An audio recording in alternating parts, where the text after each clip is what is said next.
Hi guys, in this short tutorial I will show you how to import a model you created with Blender and Hardops add-on into Substance Painter 2 and how to add materials for this.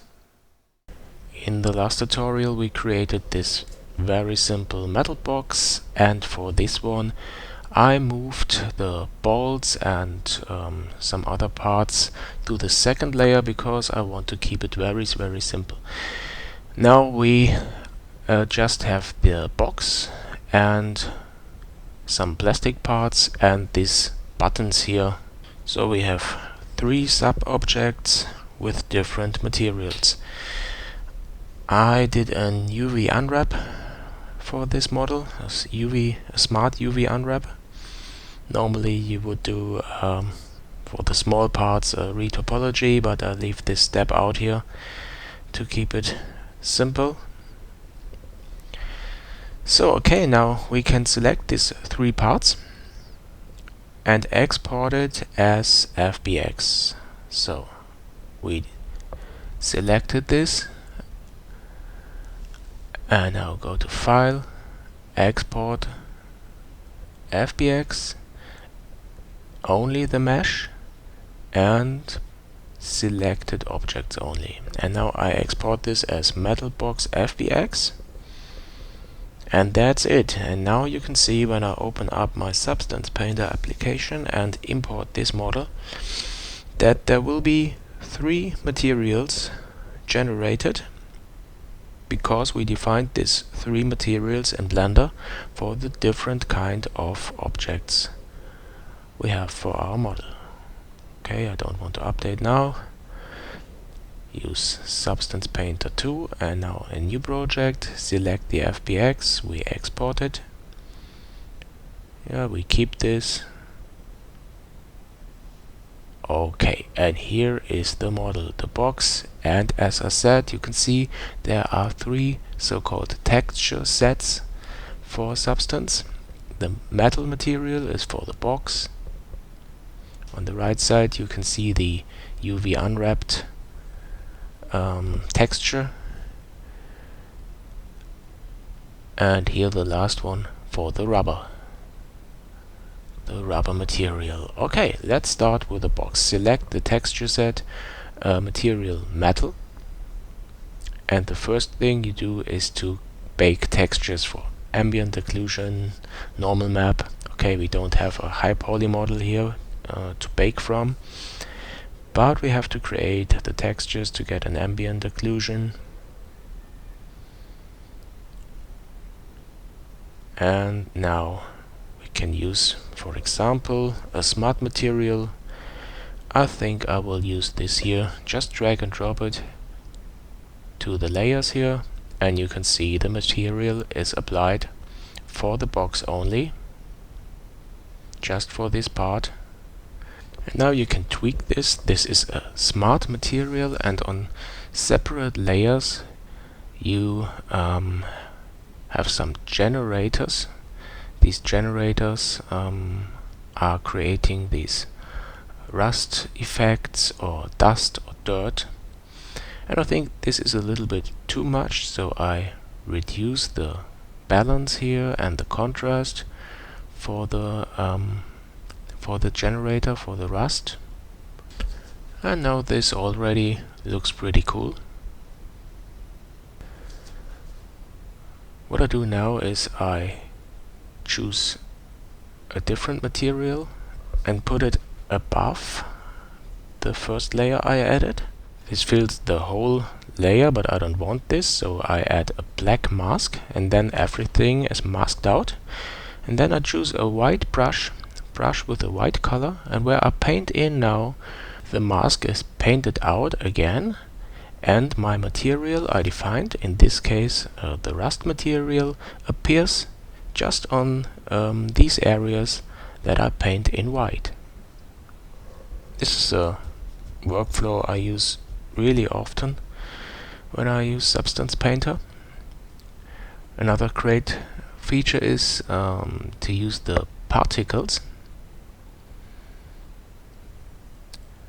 And as you can see here, then you can create an effect like rust that is generated by rain or something.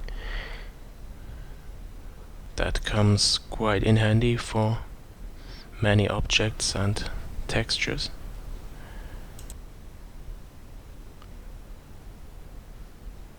Just let your rust appear where you paint this in white. But you can also do the opposite operation. You choose a black color and paint in your mask again and let the strokes you just created, the rust, disappear again. So you can really tweak this material, this texture as you like. If you think this is too much rust, just remove it where you don't want it. Very easy.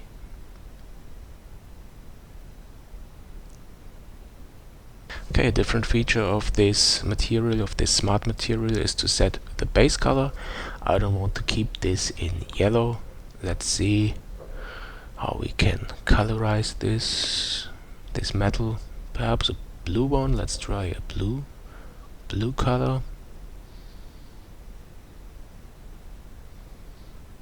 Yeah, not bad. But I think I will use a red one, dark red. Yeah, that's nice. I think I will keep this. Okay, let's move on to the other parts of the model. The rubber. Let's choose a rubber material. Here you see the new UV set for this part of the model. Again, bake the textures first.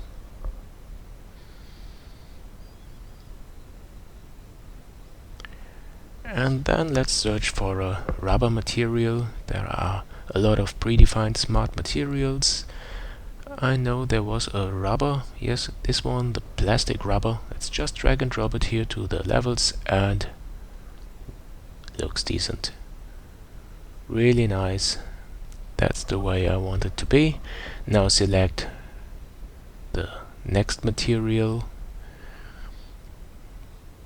For this one I wanted to have a kind of painted metal, painted steel. Let's see where we can find this. I think it's also in the smart materials. It's a painted steel or steel painted. Here it is, black steel painted, and yeah, that looks nice. Okay, as you can see, in just about 5 minutes you can add great looking textures for your model. It's a really powerful application, this Substance Painter, now in version 2.2, have to update. And you can always extend your existing layers and materials. Let me do just one more example. Let's come back to the material metal. Select this layer here below my rust layer, and now let's just paint in some roughness to the material. Select an existing material and disable color and hide and metal, and just leave the rough slot enabled. Now when you paint in, you just paint in roughness, a kind of roughness overlay. You can see this here when I turn the model, and like this you can create realistic looking PBR textures for your model. So I hope you like this tutorial. If you do, let me know, like it on YouTube, and please don't forget to subscribe on my channel to be notified about new tutorials. The next one, by the way, will be about creating a hard surface model with Blender and Hardops add-on, and then I will do some retopology to end up with a high poly and a low poly version. And in Substance Painter I will bake the details of the high poly to the low poly version, because that's the way you will create optimized models for your games. That will also work, for example, for mobile environments. Okay, thanks again for watching, and see you soon here on my channel. One last word, I uploaded the whole project, the Blender project containing the model I created and the Substance Painter project, to my Patreon account. So if you are my Patreon, you can download all the files from there. So please support me so that I can continue to create tutorials like this one. Thanks.